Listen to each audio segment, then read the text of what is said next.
Hello नमस्कार तपाईहरु सबैजनालाई मेरो नाम सोनम रुम्बा र करुणा बुद्धिज्म सेन्टर नेपालको युट्युब च्यानलमा फेरि पनि म तपाईहरु सबैजनालाई स्वागत गर्दै आज फेरि बौद्ध धर्मको केही ज्ञानमूलक भिडियो बनाउने क्रममा मैले तपाईहरुको लागि थुम्पे पुन्सी अर्थात् चार मिलनसार मित्रहरुको जीवनी भनौं अथवा उहाँहरुको इतिहासलाई लिएर आएको छु र तपाईहरु सबैजनाले यसलाई सुनेर मनोरञ्जन लिनु होला भन्न चाहन्छु। सायद तपाईहरु सबैजनाले देख्नु भएकै होला हाम्रो गुम्बाका बाहिरतिर यो थुम्पे पुन्सीको चित्र कोरेको हुन्छ र त्यस्तै गरिकन हामीले लोसार मनाउने बेलामा त्यहाँ एउटा जुन फूलहरु जस्तो कि एउटा जुन बनाउने हुन्छ त्यो बनाउने क्रममा पनि हामीले यो थुम्पे पुन्सीको चित्रहरुलाई बनाउने गरिन्छ। अनि हाम्रो घर दैलोमा पनि हामीले सकेसम्म यो थुम्पे पुन्सीको चित्रहरु राख्यो भने चाहिँ घरमा शान्त त्यस्तै गरेर मिलनसार रहन्छ अर्थात् झै झगडा कम हुन्छ भन्ने बौद्ध धर्ममा एउटा ठूलो मान्यता छ। र त्यसैले यदि तपाईहरुले यो थुम्पे पुन्सीको बारेमा त्यति जान्नु भएको छैन भने पक्कै पनि यो इतिहासबाट तपाईहरुले केही न केही थाहा पाउनु हुने नै छ। त्यसैले अब म यसलाई सुरु गर्न जाँदै छु। एक समयको कुरा हो, भगवान बुद्ध श्रावस्तीमा आफ्नो अनुयायीहरु आफ्नो भिक्षुगण बोधिसत्वहरु आरहतहरु सबैको साथमा बसिरहनु भएको थियो। त्यसै बेला भगवान बुद्धले यो थुम्पे पुन्सीको जीवनी अथवा थुम्पे पुन्सीको इतिहास सुनाउनु भएको थियो। भगवान बुद्धले सुनाउनुहुन्छ, पहिला बनारसका जुन काशी नगर अर्थात् काशी भन्ने जंगलमा थुप्रै प्रकारका सुन्दर सुन्दर वातावरणहरु थिए र त्यस्तै गरेर त्यहाँ चाहिँ साना साना पोखरीहरु त्यस्तै गरेर थरीथरीका पन्छीहरु जसले चाहिँ एकदमै सुमधुर स्वरहरुमा गीत गाउने त्यस्तै गरेर यताउता हिँडुल गर्ने एकदमै रमणीय वातावरण भएको थियो। जहाँ चाहिँ अब सानो सानो पोखरीहरु पनि थिए भन्नुहुन्छ। त्यस पोखरीमा चाहिँ एकदमै थरीथरीका फूलहरु फुल्ने गर्दथ्यो रे र त्यही जंगल भित्र चाहिँ एउटा हात्ती त्यस्तै गरेर एउटा बाँदर अनि एउटा खरायो र त्यस्तै गरेर एउटा चरा त्यो चार जना पशुहरु पनि त्यो जनावरहरु पनि बसोबास गर्दथ्यो भन्नुहुन्छ। र उहाँहरु एकदमै मिल्ने साथी हुनुहुन्थ्यो रे। उहाँहरु चाहिँ यताउता एकदमै मिलनसार भएको मित्रहरु र त्यस्तै गरेर जता गए पनि चार जना सँगै हिँड्ने अनि केही खानेकुराहरु भए पनि सबैजना अब बाडीजुडी खाने र त्यस्तै गरेर उहाँहरु चाहिँ धेरै समयसम्म त्यसरी मिलनसार भएर अनि बसिरहनु भएको थियो अर्थात् बसोबास गरेको थियो भन्नुहुन्छ। र त्यसरी उहाँहरुको मित्रता त्यसरी बढ्दै गएको बेला एक समयको कुरा उहाँहरुले चाहिँ अनि सबैजना भनौं उहाँहरु चार जना अनि मिलेर एउटा सभा जस्तो बस्नु भएछ रे अर्थात् बैठक बसेछ रे भन्नुहुन्छ। र त्यसरी उहाँहरु बैठक बस्दाखेरि अनि चराले के भनेछ त भन्दाखेरि अब हामीले चाहिँ यसरी जुन हाम्रो मित्रता छ यसले चाहिँ अब हामीले यसरी सँगै बसेको सँगै खाएको सँगै हिँडेको धेरै राम्रो भएको छ। तर पनि हामीले अझै पनि यसलाई अझ पनि अब राम्रो हुनको लागि चाहिँ हामीले एक आपसमा चाहिँ अब हामीले अनि आदर राख्दाखेरि सम्मान गर्दाखेरि धेरै राम्रो हुन्छ होला भनेर चराले भनेछ। र त्यसरी भनिसकेपछि उसो भए अब हामीले कसरी आदर गर्ने त भनेर भन्दाखेरि अनि त्यहाँदेखि हामीले अब ठुलो सानोको अब हामी सबभन्दा ठुलो को रहेछ हेरौं जो अब सानोले चाहिँ ठुलोलाई आदर गर्ने त्यस्तो गरेर अनि सानोलाई चाहिँ ठुलोले अब माया गर्ने त्यस्तो प्रकारको हामीले एउटा नियम बसालौं भनेर उहाँहरुले अब छलफल गरेछ।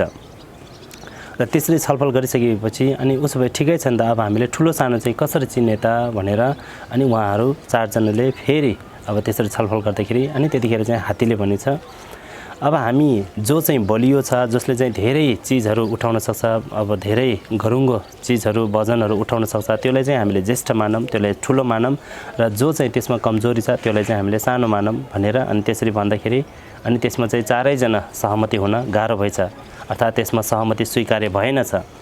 र त्यसपछि फेरि बाँदरले भनेछ, अब जो चाहिँ हामी जतातता पनि दौडिन सक्ने जुनै रुखमा पनि चढ्न सक्ने हरेक प्रकारको जुन अब रुखहरुमा पनि एकदम अब त्यसरी हिँड्न सक्नेलाई चाहिँ हामीले ज्येष्ठ मानौं अनि जो त्यसमा असक्षम छौं अब त्यसलाई चाहिँ हामी सानो मानौं भनेर भनेछ। तर त्यो कुरामा पनि अरु साथीहरु स्वीकार भएन सहमति भएन। त्यसपछि फेरि अनि खरायोले भनेछ, ठिकै छ उसो भए हामी अब दौडिने काम गरौं जो धेरै दौडिन सक्छ धेरै लामोसम्म दौडिन सक्छ त्यसलाई चाहिँ हामीले ज्येष्ठ मानौं अनि जो चाहिँ त्यसमा कमी कमजोरी छ त्यसलाई चाहिँ हामी सानो मानौं भनेर भनेछ। तर त्यो कुरामा पनि उहाँहरु चार जना अनि सहमति भएन। त्यसपछि अनि उहाँहरूको अब त्यो छलफल अन्त नभए पछाडि उहाँहरू चारैजना अनि फेरि एउटा जङ्गलमा गएर चाहिँ अब त्यो जङ्गलमा गएर चाहिँ एउटा रुखको मुनि गएर अनि फल खान थालेछ भन्नुहुन्छ। जुन रुख चाहिँ न्याडोदाको रुख भनेर भनिएको छ सूत्रमा। न्याडोदा भन्नाले चाहिँ हामीले हिन्दीमा अथवा नेपालीमा चाहिँ त्यसले न्याग्रोथको रुख भनेर भनिएको छ, अर्थात् त्यो बरको रुख हो भन्नुभएको छ। अनि उहाँहरू चाहिँ त्यो बरको रुख मुनि गएर चाहिँ अनि फल खाँदै बसिरहनु भएको थियो। फल खाँदै बसिरहँदाखेरि चाहिँ अनि त्यतिखेर चराले भनेछ यस्तो गरौँ, अब हामीले ठुलो सानो छुटाउनलाई यो जुन अहिले हामीले खाइरहेको फलको रुख छ नि, यो रुख चाहिँ एकदम पुरानो रुख हो। अब योलाई हामीले अब सबैभन्दा पहिला अनि कसले देखेको छ हो त्यसलाई हामीले हेरेर चाहिँ हाम्रो ठुलो सानोको अब हामीले अन्दाज लगाउन सकिन्छ। त्यसैले अब यो रुखलाई साक्षी राखेर चाहिँ हामी पहिला कसले देखेको छ हो त्यसको बारेमा भन, अनि त्यहाँबाट हामीले ठुलो सानो ठ्याक्कै थाहा हुन्छ भनेर त्यसरी भनेछ। भनिसकेपछि अनि सबैभन्दा पहिले चाहिँ हात्तीले भनेछ जब मैले यो रुखलाई देखेको थियो सबैभन्दा पहिला मैले यो रुखलाई देख्दाखेरि चाहिँ यो रुखको उचाइ ठ्याक्कै मेरो शरीरको उचाइ बराबर थियो भनेर हात्तीले त्यसो भनेछ। र त्यसपछि बाँदरले भनेछ जब म आफ्नो परिवार आफ्नो साथीहरू सबैसँग भेला भएर चाहिँ म यता आएको थियो त्यतिखेर मैले यो रुखलाई देख्दाखेरि चाहिँ यो रुखको उचाइ मेरो शरीरको बराबर देखेको थियो भनेर भनेछ। र त्यो कुरा भनिसकेपछि अनि उनीहरूले के थाहा पाएछ त भन्दाखेरि बाँदर चाहिँ हात्तीभन्दा ज्येष्ठ भएको थाहा पाएछ। किन भन्दाखेरि अब बाँदरले चाहिँ अलि सानोमै देखेको कुरा पत्ता लगायो र त्यस पछाडि अनि बाँदर ज्येष्ठ भएको अनि कुरा त्यहाँबाट पत्ता लगाएछ। र त्यस पछाडि खरायोले भनेछ अनि जब म मेरो परिवारहरूसँग यताउता हिँडिरहने बेलामा मैले यो रुखलाई देखेको थियो त्यतिखेर यो रुख चाहिँ भर्खर पलाइरहेको अवस्थामा थियो र त्यतिखेर चाहिँ यसमा 2वटा पात मात्रै थियो। त्यो एउटा पातबाट त मैले एउटा पानीको थोपा पनि मैले पिएको थियो भनेर त्यसरी भनेछ। र खरायोले त्यसो भन्दाखेरि उनीहरूले के पत्ता लगाएछ त भन्दाखेरि खरायो चाहिँ बाँदरभन्दा पनि अगाडिको अर्थात् बाँदरभन्दा ज्येष्ठ भएको पत्ता लगाएछ। र त्यस पछाडि अन्तमा चराले भनेछ तिमीहरूलाई थाहा छ यो रुख कहाँबाट आएको भनेर भनेछ। थाहा छैन भनेर अरूहरूले भनेछ। र त्यतिखेर चाहिँ चराले के भनेछ त भन्दाखेरि यो रुख चाहिँ पहिला म मेरो आमासँग मेरो परिवारसँग यताउता डुल्दै मैले हरेक प्रकारको फलहरू खाएर नाना प्रकारको फलहरू खाएर चाहिँ अन्तमा मैले यहाँ जुन मल पारेको कारणले गर्दा अनि त्यसबाट उब्जिएको रुख हो यो भनेर त्यसरी चराले भनेछ। भनेपछि उनीहरूले अब के पत्ता लाग्यो त भन्दाखेरि सबैभन्दा ज्येष्ठ चाहिँ चरा भएको थाहा पाएछ। र त्यस पछाडि अनि माइलो खरायो, त्यस पछाडि अब ऊभन्दा अलि सानो चाहिँ बाँदर, त्यस पछाडि सबभन्दा कान्छो चाहिँ अनि हात्ती भएको पत्ता लगाएछ। र त्यस पछाडि उहाँहरूले एकअर्कामा एकदमै अब आदर गर्ने उहाँहरूको मित्रता त छँदैछ पहिलेदेखि नै एकदम मेल मिलनसार भएको। र त्यस पछाडि एकअर्कामा आदर सम्मान पनि गर्दै त्यसरी उहाँहरू धेरै समय बिताएछ। र त्यसरी बस्दै अनि फेरि एक दिन उनीहरू चारैजनाले अनि सँगै बसेर फेरि छलफल गरेछ। र फेरि छलफल गर्दाखेरि चाहिँ अनि त्यहाँदेखि के भनेछ त भन्दाखेरि सबैभन्दा ज्येष्ठ चराले भनेछ अब हामीले हाम्रो मित्रता एकदमै राम्रोसँग निभाइरहेको पनि छ र हामीले ठुलो सानोमा हामीले एकदमै राम्रो मान सम्मान पनि गर्दैछ, त्यो धेरै राम्रो भएको छ भनेर भनेछ। तर अझै पनि हामीले चाहिँ अब योलाई एकदमै राम्रो हुनको लागि चाहिँ हामीले अब अलि पुण्यको कार्यहरू गर्दा के कस्तो होला भनेर चराले त्यसरी सोधेछ। र त्यसरी सोद्धाखेरि अनि अरू पशुहरूले चाहिँ के भनेछ भन्दाखेरि ओके ठिकै छ तपाईँले भन्नुभएको एकदमै ठिकै छ, हामी तपाईँको कुरामा सहमति छु भनेर भनेछ।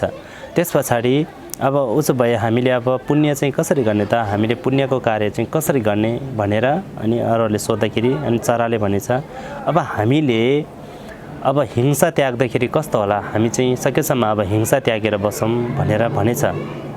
अनि त्यतिखेर अरूले भनेछ ओहो हामी त पशु हो, हामीले चाहिँ हिंसा कसरी गर्छ र हिंसा कसरी त्याग्ने त भन्दाखेरि अनि त्यतिखेर चराले भनेछ हामी पशु नै भए पनि हामीले दैनिक जीवनमा अनि बोट बिरुवाहरू पातहरू रुखहरूमा हामीले चाहिँ अब नाना प्रकारको चिजहरू खाने गर्छौँ र त्यो खानेकुराहरूमा पनि कुनै खानेकुरा चाहिँ जीवजन्तु भएको कीटाणुहरू भएको हुन्छ भने कुनै चाहिँ अनि कीटाणुहरू नभएको हुन्छ। त्यसैले अबदेखि चाहिँ हामीले कीटाणु भएको खानेकुरालाई नखाने र कीटाणु नभएको खानेकुराहरू मात्रै खाएर चाहिँ हामीले सकेसम्म अब पुण्य कमाउँ भनेर अनि त्यसरी चराले भनेपछि सबैजनाले सहमति जनाएर हुन्छ भनेर अनि त्यसरी नै उहाँहरूले चाहिँ त्यो दिनदेखि हिंसा पनि त्यागेर अनि त्यसरी पञ्चशीलको पहिलो शीललाई ग्रहण गरेर आफ्नो जीवनयापन गर्दै बसेछ। र त्यसरी बस्दै अनि उहाँहरूले फेरि केही समय बितिसकेपछि फेरि उहाँहरू चारैजना फेरि भेला भएर अनि फेरि छलफल गरेछ। र छलफलमा फेरि के भनेछ त भन्दाखेरि अब हाम्रो मित्रता कायम छ, ठुलो सानोमा हामीले मान सम्मान पनि राखेकै छ र हामीले अनि हिंसा त्यागेको पुण्य पनि कमाएकै छ। तर अझै हामीले फैलाउनको लागि अब हामीले यसलाई कायम राख्नको लागि अब हामीले अनि अदग्ध दान त्याग त कस्तो होला भनेर भनेछ। अनि त्यसो भन्दाखेरि अरूहरूले भनेछ ओहो हामी त पशुहरू हो, हामीले चाहिँ त्यसरी जुन अरूको चोरी त गरेको हुँदैन अनि अदग्ध दान हामीले कसरी लिएको हुन्छ त, हामीले चोर त गरेको हुँदैन भनेर भनेछ।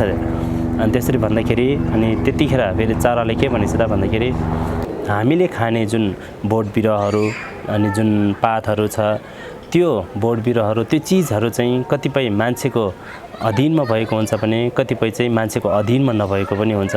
अबदेखि हामीले सकेसम्म अरूको अधीनमा भएको चिजहरूलाई नखाने अनि अरूको अधीनमा नभएको चिजहरू मात्रै खाएर हामीले अब बस्दाखेरि कस्तो होला भनेर अनि त्यसरी अब त्यसरी भन्नु हुँदाखेरि चाहिँ अरू सबैले पनि सहमति जनाएर हुन्छ हामीले त्यस्तै गर्छौँ नभए भनेर चाहिँ अनि उहाँहरूले फेरि पञ्चशीलको दोस्रो शीललाई पनि ग्रहण गरेर अर्थात् अदग्ध दान चोरी कर्म त्याग्नुको जुन शीललाई पनि ग्रहण गरेर त्यसरी जीवनयापन गर्दै धेरै समयसम्म अनि जङ्गलमा त्यसरी नै बसोबास गरेछ। र त्यसरी बस्दै अनि फेरि केही समय बितिसकेपछि अब यो फेरि चारजना जनावरहरूको कुरा है, यो जनावरहरूले पनि त्यस्तो प्रकारको शीलहरूलाई पालन गर्नुभएको भन्ने यो हाम्रो सूत्रमै विनय पिटक सूत्रमा नै उल्लेख छ। अनि यो चाहिँ फेरि अब कतिपयलाई लाग्न सकिन्छ कि यस्तो त हुनै सक्दैन भन्ने पनि लाग्छ होला, त्यस्तो होइन, यो चाहिँ सत्य घटना नै हो। अनि त्यसैले तपाईहरुले यसलाई चाहिँ अनर्थ नलिनुहोला भन्न चाहन्छु। र त्यसरी समय बित्दै गएछ र उहाँहरूले पनि त्यसरी नै त्यो शीलहरूलाई पालन गर्दै राम्रोसँग फेरि जङ्गलमा बसोबास गर्दै अनि फेरि एकपटक उहाँहरू फेरि अनि छलफल बस्नुभएछ र छलफल बसेर अनि फेरि अघि चाहिँ अनि चराले भनेछ अब हामीले हाम्रो मित्रतालाई कायम राख्दैछ अनि कायम राखेर त्यस्तै गरेर एक आपसमा हामीले मान सम्मान पनि गरिरहेका छौँ। त्यस्तै गरिकन हामीले चाहिँ अब हिंसा त्यागेको जुन पुण्य पनि कमाइरहेछ भने चोरी कर्म त्यागेको हामीले पुण्य पनि कमाइरहेका छौँ। अब हामीले चाहिँ सकेसम्म पर स्त्री वा पर पुरुषको गमन गर्ने त्यागे कस्तो होला भनेर अनि त्यसरी भनिन्छ। अर्थात् यसलाई चाहिँ लोकेम पाङ्वा भनिन्छ, यो पञ्चशीलभित्रै पर्छ। पञ्चशीलको तेस्रो शीलको बारेमा अनि उहाँले छलफल गर्नुभएछ। अब हामीले यो तेस्रो शीललाई पनि हामीले ग्रहण गर्दा कस्तो होला भनेर भनेछ। र त्यसरी चराले भन्दाखेरि अनि हामीले अनि अरूले भनेछ कि हामीले यो जुन लोकेम चाहिँ अर्थात् हामीले पर स्त्री वा पर पुरुष गमन चाहिँ कसरी गर्छ त भनेर सोद्धाखेरि चाहिँ अनि फेरि चराले भनेछ हामीले चाहिँ अब जुन सम्भोग गर्ने बेलामा सम्भोग गर्नको लागि योग्य स्थान र सम्भोग गर्नलाई योग्य नभएको स्थान दुई प्रकारको हुन्छ। अनि हामीले चाहिँ सकेसम्म अनि सम्भोग गर्नलाई योग्य स्थानलाई मात्र सम्भोग गरेर जुन योग्य स्थान नभएकोलाई चाहिँ हामीले अब सम्भोग नगर्दा अनि हामीले चाहिँ यो जुन पर स्त्री वा पुरुषको जुन गमन गर्ने शील हुन्छ त्यसलाई हामीले अपनाएको हुन्छ र त्यसको पुण्य हामीले कमाउन सकिन्छ भनेर चराले त्यसरी भनेछ। र त्यसरी भनिसकेपछि अनि सबैजनाले पनि फेरि त्यसमा पनि सहमति जनाएर सबैजना फेरि खुसी साथ त्यसको पनि पालना गर्दै बसेछ। र त्यसरी बस्दा फेरि धेरै समय बितिसकेपछि अनि उहाँहरूले अनि फेरि एकपटक छलफल बस्नुभएछ। र छलफल बसेर अनि फेरि अनि त्यस्तै गरेर छलफलको क्रममा अनि चराले भनेछ अब हामीले धेरै राम्रो कार्यहरू गर्दैछ, हामीले चाहिँ आफ्नो मित्रतालाई धेरै राम्रोसँग कायम गर्दैछ र त्यस्तै गरेर हामीमा चाहिँ अब धेरै राम्रो गुणहरू छ। अब हामीले अझै पनि हामीले चाहिँ झुट बोल्न त्याग्दाखेरि कस्तो होला भनेर भनेछ। त्यस्तो भन्दाखेरि अनि सबैजनाले ओहो यो त एकदमै राम्रो कुरा हो, ठिकै छ, उसो भए हामी सबै फेरि यो पनि त्याग्नेछौँ भनेर चाहिँ अब सबैजनाको मेलोमितोमा उहाँहरूले फेरि त्यहाँदेखि चाहिँ त्यो दिनदेखि झुट बोल्न पनि त्याग्नु भएछ। अर्थात् उहाँले चाहिँ पञ्चशीलको 4वटा शीलहरूलाई त्यसरी नै पालन गर्दै जङ्गलमा बस्नु भएछ। भनेपछि यो जुन 4जना जनावरहरू छ, जनावरहरूले पञ्चशीलको 4वटा शीलहरू ग्रहण गरिसकेको थियो र त्यस पछाडि अन्तमा फेरि उहाँहरूले एकपटक फेरि सबै 4जना अनि छलफल बसेछ।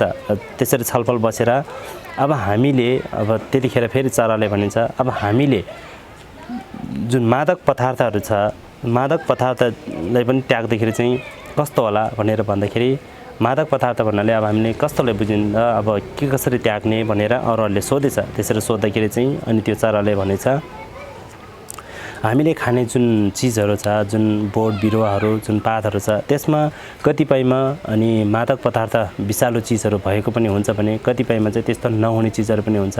त्यसैले अबदेखि हामीले चाहिँ मादक पदार्थ नभएको चिजहरू मात्रै ग्रहण गर्ने र त्यो भएको चिजहरूलाई चाहिँ त्याग गर्दा कस्तो होला भनेर त्यसरी भनेछ। र चराले त्यसो भनिसकेपछि चरा चाहिँ उहाँहरूको ग्रुपमा सबैभन्दा ज्येष्ठ भएको कारणले पनि सबै जस्तो ठाउँमा चाहिँ अनि चराले नै उहाँहरूलाई उपदेश दिइरहेको हुन्छ र चराले नै उहाँहरूलाई चाहिँ ज्ञान गुणको कुरो सम्झाइरहेको हामीले पाइन्छौँ। र त्यसो भनेर चाहिँ उहाँहरूले अनि त्यस चराले त्यसरी भनिसकेपछि अनि सबैजनाले फेरि त्यसमा पनि ठिकै छ, यसमा पनि हामी एकदमै अब स्वीकृत छु, अर्थात् हामी स्वीकार्य गर्छु भनेर भनेछ। त्यस पछाडि सबै उनीहरू 4जनाले चाहिँ त्यो दिनदेखि मादक पदार्थ चिजहरू पनि त्यागेर चाहिँ पञ्चशीलको 5वटा शीललाई राम्रोसँग ग्रहण गरेर त्यसरी बसोबास गरेछ। र त्यसरी बस्दै धेरै समयसम्म चाहिँ उहाँहरू त्यसरी बस्नु भएछ। र त्यसरी बसिसकेपछि उहाँहरू 4जनाले फेरि एकपटक सभा बसेछ। अर्थात् अब त्यो सभामा चाहिँ फेरि छलफल गर्दाखेरि अनि चराले भनेछ अब हामीले अब धेरै राम्रो कुरोहरू गरिसक्यो अब हामीले चाहिँ हिंसा त्याग्ने, त्यस्तै गरेर अनि चोरी कर्म त्याग्ने, त्यस्तै गरेर हामीले जुन परस्त्री वा परपुरुष गमन पनि त्याग्यो, त्यस्तै गरेर हामीले चाहिँ झुटो बोल्न पनि त्याग्यो। अन्तमा गएर हामीले अब कुनै प्रकारको मादक पदार्थको सेवन पनि नगरेको, थुप्रै प्रकारको हामीले राम्रो पुण्यको कार्यहरू पनि गरेको छ। अब हामीले यसरी पुण्यको कार्य गर्दै अब हामी स्वयं मात्रै पुण्यको कार्यमा लागेर त्यति उचित होला जस्तो छैन। त्यसैले अब हामीले गरेको पुण्यलाई चाहिँ अझ वृद्धि हुनको लागि अब हामीले यही कार्यलाई चाहिँ अरूलाई पनि हामीले यसरी यो बाटोमा डोर्याउँदा, यो मार्गमा डोर्याउँदा कस्तो होला भनेर भनेछ। त्यसरी भन्दाखेरि अनि उनीहरू 4जना अब अरू 3जनाले पनि एकदमै खुसी साथ एकदम तपाईँले एकदमै राम्रो कुरो गर्नुभयो, त्यसैले तपाईँले जे भन्नुहुन्छ हामी त्यसमा एकदमै स्वीकार्य छु, अर्थात् हामी सहमति छु भनेर सहमति जनाइसके पछाडि त्यसपछि अनि चराले भनेछ अबदेखि हामी जस्तै अरूहरू जति पनि पशुहरू प्राणीहरू छ तिनीहरूलाई पनि हामीले यो मार्गमा चाहिँ डोर्याउनु पर्यो भनेर त्यसरी भनिसकेपछि अनि त्यस्तै गरेर एकाएक जुन पशुहरू थियो त्यो पशुहरू सबैले जस्तो कि हात्तीले भनेछ ठिकै छ, उसो भए अबदेखि मैले म जस्तै जति पनि अरू पशुहरू छ जस्तै कि म जस्तै हात्ती, घोडा, अरू जुन भालुहरू, अरू जुन म जस्तै पशुहरू छ त्यो सबै पशुहरूलाई चाहिँ म यो 5वटा जुन हामीले गरेको कार्यको बारेमा अर्थात् हामीले गरेको पुण्यको कार्य चाहिँ अब मैले उनीहरूले पनि सुनाउने छु र यो मार्गमा डोर्याउने छु भनेर त्यसरी प्रतिबद्धता अर्थात् त्यसरी वाचा गरेछ। र त्यस्तै गरिकन बाँदरले पनि अनि म जस्तै अरू जति पनि पशुहरू छ त्यो पशुहरूलाई चाहिँ अब मैले गरेको अर्थात् हामीले गरेको यो मार्गमा मैले डोर्याउने छु भनेर भनेछ। र त्यस्तै गरेर खरायोले पनि म जस्तै अरू जति पनि पशुहरू छ म तिनीहरूलाई पनि यो मार्गमा डोर्याउने छु र उनीहरू सबैले पुण्यवान बनाउने छु भनेर त्यसरी भनेछ। र त्यस्तै गरेर अन्तमा चराले पनि भनेछ ठिकै छ, अब तपाईँहरूले त्यस्तो गर्नुहोस् र त्यसैले म जस्तै जति पनि पन्छीहरू छ त्यो सबै प्रकारको पन्छीहरूलाई चाहिँ यो मार्गमा डोर्याउने छु अर्थात् यो मार्ग देखाउने छु र यो मार्गमा डोर्याउने छु भनेर अनि 4जना त्यतिखेर चाहिँ आफ्नो बाटोमा लाग्नुभएछ।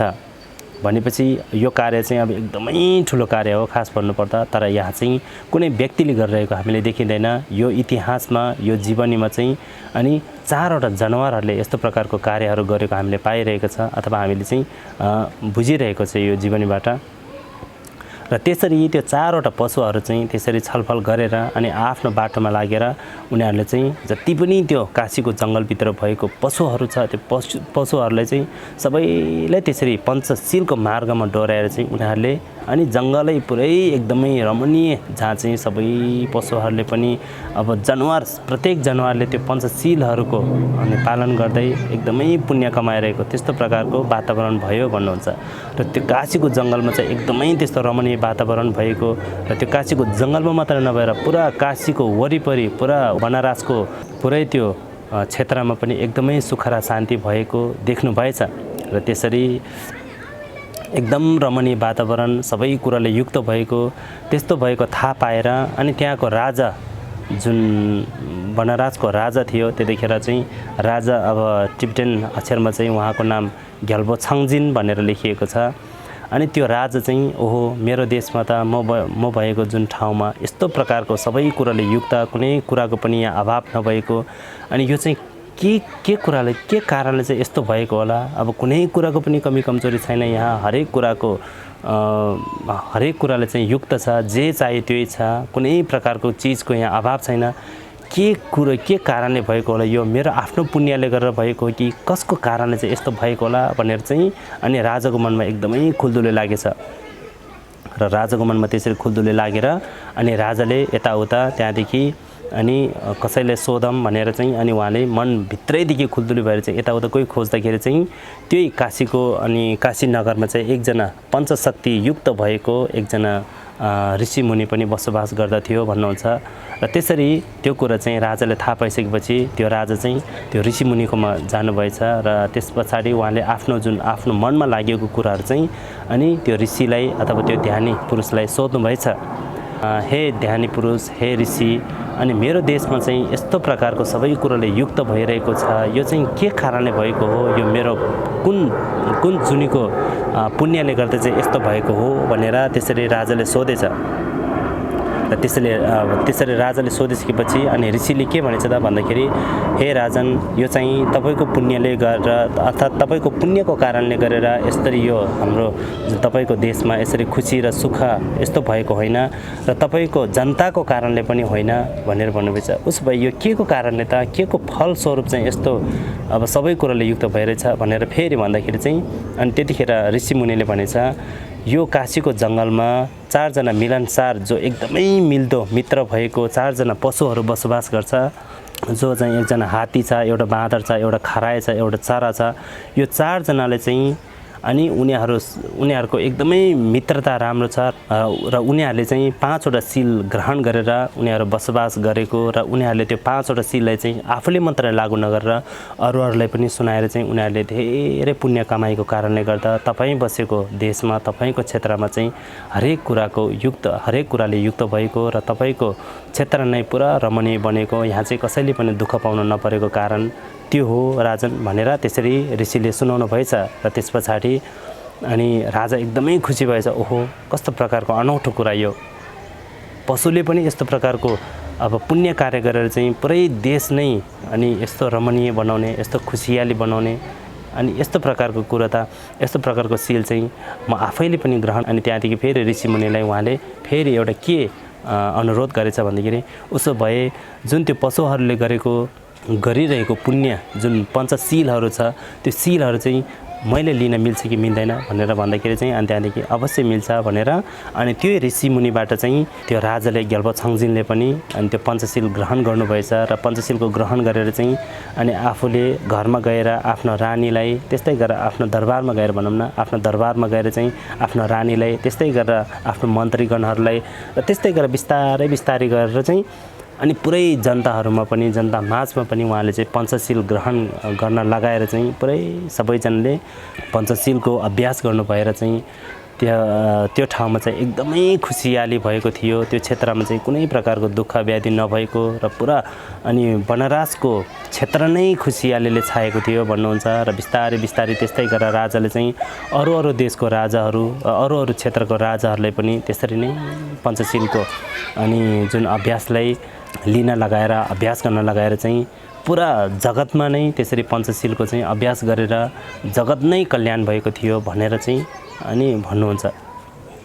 जगत कल्याण गर्ने खालको कार्य चाहिँ सबैभन्दा पहिला सुरु कसले गरेको थियो त भन्दाखेरि यही 4वटा थुम्पी पुन्सी अर्थात् 4 मिलनसार मित्रहरूले गरेर गरेको थियो। अर्थात् उहाँहरूले रचिएको जुन इतिहास छ त्यो इतिहास चाहिँ सायद पनि अब कसैले गर्न सक्छ कि सक्दैन, तर यस्तो प्रकारको जुन विगत समयमा चाहिँ यस्तो प्रकारको घटना अथवा यस्तो प्रकारको शुभ कार्य भएको थियो। त्यसैले गरेर आजको समयमा पनि यो 4 जना जुन थुम्पी पुन्सीको चित्रलाई हामीले गुम्बाका बाहिरतिर त्यस्तै गरेर अनि हामीले शुभ कार्य जस्तै लोसारहरू मनाउने बेला जस्तोमा पनि उहाँहरूको चित्रलाई कोर्ने गरिन्छ र सकेसम्म चाहिँ हामीले यो थुम्पी पुन्सीको फोटोलाई अथवा चित्रलाई चाहिँ हामीले आफ्नो घरमा राख्यो भने, घर दैलोतिर राख्यो भने चाहिँ घरमा पनि सधैँ सुख शान्ति रहने र त्यस्तै गरेर मेलमिलाप रहने, झै झगडा नहुने, झै झगडा कमी कमजोरी हुने र धन र सम्पत्तिले पनि युक्त हुने, यस्तो प्रकारको फाइदाहरू, यस्तो प्रकारको फलहरूको व्याख्या गर्नुभएको थियो। र यसरी पुरै जीवनी, पुरै कथालाई सुनाइसके पछाडि भगवान बुद्धले अनि आफ्नो अनुयायीहरूलाई के भन्नुभएछ त भन्दाखेरि त्यतिखेरको जुन थुम्पी पुन्सीमा त्यतिखेरको चरा चाहिँ म बुद्ध थियो, अर्थात् त्यतिखेरको चरा चाहिँ म थियो भनेर भन्नुभएछ। र त्यतिखेर जुन खराएको रूपमा थियो त्यो चाहिँ अरू कोही नभएर सारीपुत्र थियो भन्नुभएछ। अनि त्यस्तै गरेर त्यतिखेरको बाँदरको रूपमा जो थियो त्यो चाहिँ अरू कोही नभएर हाम्रो अहिलेको मोदगल्याण पुत्र अर्थात् मुगलयाना पुत्र थियो भनेर भन्नुभएछ। र त्यस्तै गरेर हात्ती चाहिँ अरू कोही नभएर आनन्द थियो भनेर, अर्थात् त्यतिखेरको त्यो 4वटा थुम्पी पुन्सी चरा, खरायो, बाँदर, हात्ती चाहिँ अरू कोही नभएर भगवान बुद्ध र सारीपुत्र, मुगलयाना पुत्र अनि आनन्द उहाँहरू 4 जना नै थिए भन्नुभएको छ। र यो जीवनी चाहिँ भगवान बुद्धले यो इतिहास चाहिँ किन सुनाउनु परेको रहेछ त भन्दाखेरि त्यतिखेर चाहिँ भगवान बुद्ध बसोबास अथवा त्यसरी बसिरहनु भएको बेलामा उहाँलाई चाहिँ उहाँको भिक्षुगणहरूले सोध्नु भएको रहेछ कि हामीले चाहिँ अब हामी भिक्षुगणहरूले पनि एक आपसमा कसरी चाहिँ हामीले एकअर्कालाई मान मर्यादा गर्ने, कसरी चाहिँ हामीले आदर सम्मान गर्न सक्छौँ भनेर त्यसरी सुनाउनु हुँदाखेरि चाहिँ भगवान बुद्धले यो उहाँहरूको पूर्व जन्मको इतिहासलाई सुनाउनु भएको भनेर चाहिँ भगवान बुद्धको विनय पिटक सूत्रभित्र जुन चाहिँ दुल्वालिङ्गोभित्र यसरी उल्लेख गरेको हामीले पाइन्छ। र त्यसैले यो 4वटा मिलनसार मित्रहरूको विषयमा हामीले राम्रोसँग हेऱ्यो भने यसमा धेरै गम्भीरभन्दा गम्भीर कुराहरू, गम्भीरभन्दा गम्भीर अर्थहरू धेरै पाइन्छ। त्यसैले तपाईँहरूले अबदेखि सकेसम्म यो 4वटाको जुन इतिहासलाई बुझेर अनि तपाईँहरू आफैले पनि आफ्नो घर दैलोमा यसरी यो थुम्पी पुन्सीको फोटो वा थुम्पी पुन्सीको चित्रहरूलाई कोरेर राख्न सकेमा सायद तपाईँहरूलाई पक्कै पनि तपाईँहरूको घरमा मङ्गल, शुभ, शान्ति र हरेक कुराले युक्त हुनेछ भन्ने ठुलो आशा लिएको छु। र अब हामी अनि पक्कै पनि अर्को भिडियोमा भेट्नेछौँ। तबसम्मको लागि तपाईँहरू सबैजनाको दिन शुभ रहोस् र सबैजनाको जय होस्। र अब हामी पछि भेट्दै गरौँला। तबसम्मको लागि नमस्कार, तपाईँहरू सबैजनालाई।